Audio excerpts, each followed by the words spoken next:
नमस्कार। प्रस्तुत है आज का चिंतन। 21वीं सदी को महिला शताब्दी घोषित किया गया है। इसे विश्व की आधी जनता का स्वाधीनता आंदोलन भी कह सकते हैं और नवजीवन स्तर का पुनरुत्थान भी। नारी के रूप में जीवन यापन कर रही आधी जनसंख्या को भविष्य में भी गई गुजरी स्थिति में पड़ा रहने नहीं दिया जा सकता। अर्धांग, पक्षाघात पीड़ित की तरह अपंग स्थिति में रहने वाला समुदाय स्वयं तो पिछड़ी परावलंबी स्थिति में रहेगा ही, समर्थ पक्ष के ऊपर भी गले का पत्थर बनकर लटकेगा और प्रगति का मार्ग अवरुद्ध ही बना रहेगा। एक पहिए की गाड़ी किस प्रकार आगे बढ़ सकेगी? भगवान ने नर और नारी को एक सिक्के के दो पहलू के रूप में बनाया है। दोनों की समता तो अभीष्ट है ही, साथ ही दोनों को समान रूप से शिक्षित, समर्थ, स्वावलंबी, कुशल एवं प्रगतिशील भी होना चाहिए। यह हो भी रहा है। संसार भर में एक नई लहर चल पड़ी है जो हर किसी को मानवीयता से वंचित न रहने के लिए दैवी प्रेरणा की तरह उकसा रही है, तदनुसार वातावरण बना रही है और ऐसे साधन जुटा रही है ताकि भविष्य में दोनों परस्पर पूरक इकाइयों में से कोई भी किसी की तुलना में किसी भी दृष्टि से दीन दुर्बल होकर न रहे। सहायकों की आवश्यकता सदा रही है और अब भी है, किंतु इसके लिए उत्साह और साहस केवल उठाने वालों का ही रहे ठीक नहीं है। बच्चा स्वयं उठने और चलने का प्रयत्न न करे तो अभिभावक ही जन्म भर उसे गोदी में लिए कहाँ फिरेंगे। स्वावलंबन भी भाग्योदय का एक समर्थ पक्ष है।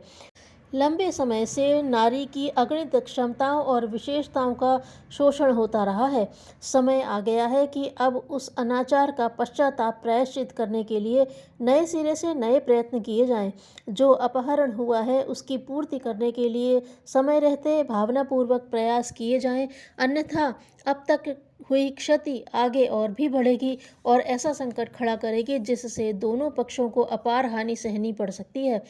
पुरुषों में से प्रत्येक के मन में यह न्याय, निष्ठा और उदारता जगानी चाहिए जो गहरे घावों पर मरहम लगाने के रूप में सदाशयता का परिचय दे सके।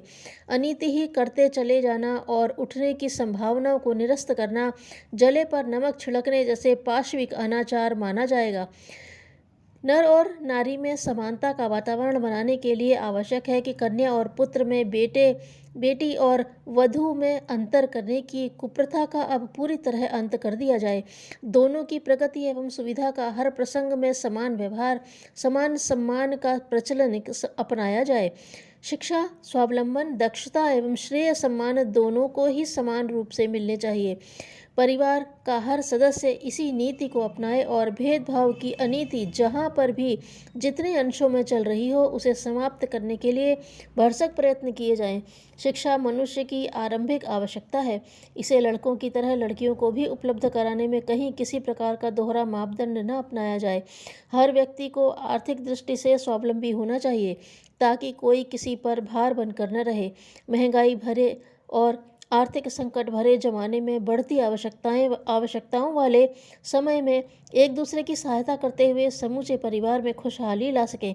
देखा गया है कि विधवाएं एवं परित्यक्ताएं कई छोटे बच्चे गोदी में होने की स्थिति में ससुराल एवं पितृगृह से कारगर सहायता न मिलने पर कितनी दुर्गति भुगतती हैं, यह भुक्तभोगी ही जानता है।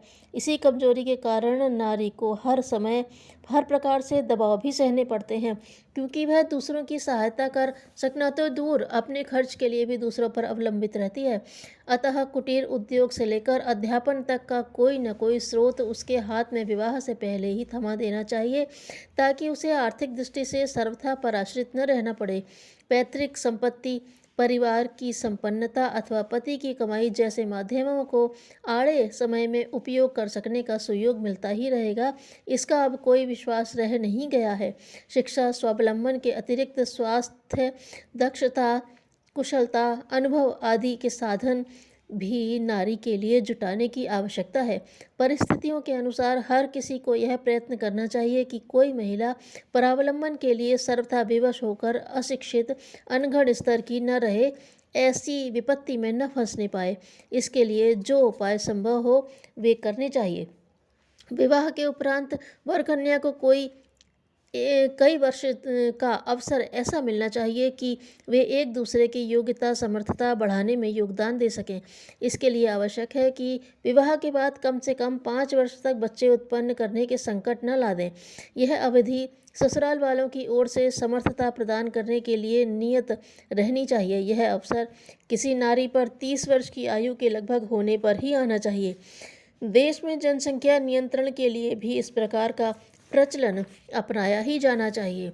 विवाह को अनिवार्य मानकर नहीं चलना चाहिए। साथी के बिना जिंदगी कैसे कटेगी, सुरक्षा कैसे मिलेगी, इस प्रकार के अपडरों से आदर्शवादी महिलाएं सहज ही बच निकल सकती हैं। सहेलियों की सघन मित्रता भी मिलजुल कर इस आवश्यकता को बहुत अंश में पूरा कर सकती है। एक और एक मिलकर 11 बनते हैं के सिद्धांत मात्र नर नारी के समन्वय तक ही सीमित नहीं है। नारी नारी का सहयोग भी इसी तथ्य की भली प्रकार पुष्टि कर सकता है। अगले दिनों नारी शताब्दी का नवनिर्माण संभव कर सकने में देश में जहां पुरुषों का उदार सहयोग अपेक्षित है, वहाँ यह भी आवश्यक है कि उस आंदोलन का नेतृत्व संभालने के लिए मनस्वी महिलाएं अग्रिम पंक्ति में आएं। आंदोलन को पुरुषों का सहयोग तो चाहिए ही कि वे नारी को समय, साधन, सहयोग और प्रोत्साहन प्रदान करें, पर साथ ही यह उससे भी अधिक आवश्यक है कि नेतृत्व समर्थ महिलाएं ही संभालें।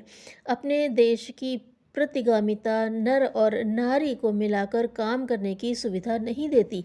इसलिए आवश्यक है कि महिलाओं की अपनी छोटी बड़ी मंडलियां बने और घर घर में प्रवेश करें, संगठन खड़ा करें, वातावरण बनाएं और ऐसे अनेकानेक कार्यक्रमों को चलाएं जिससे युग संगठनों की के अति महत्वपूर्ण नेतृत्व का श्रेय उन्हें ही हस्तांतरित हो सके। श्रेष्ठ कार्यों की प्रामाणिकता देख स्वयं देवता व्यक्ति के अंदर अवतरित हो जाते हैं।